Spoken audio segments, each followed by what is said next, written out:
ہر سال 23 مارچ کو پریڈ کی جاتی ہے، لیکن کیا آپ جانتے ہیں کہ اس کا 23 مارچ 1940 کے واقعے کے ساتھ کوئی تعلق بھی نہیں ہے؟ میں بتاتا ہوں کیسے۔ اصل میں مرڈر آف ہسٹری ایک بک ہے جو ہمیں بتاتی ہے کہ 22 23 24 مارچ کی کاروائی میں ہوا کیا تھا۔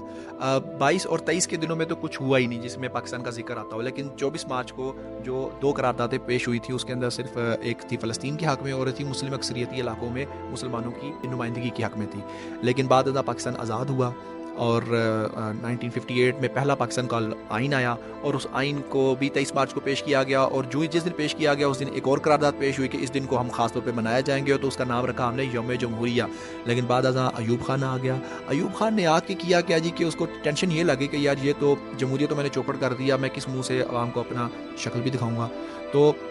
اس نے اس کا نام چینج کر دیا اور اس نے اس کا نام رکھا پاکستان ڈے، اور وہ دن ہے اور آج کے دن ہے ہم پریڈ سنتے ہیں، قومی ترانے سنتے ہیں، لیکن جو اصلی روح ہے اس 23 مارچ 1940 کے دن کی وہ ختم ہو چکی ہے۔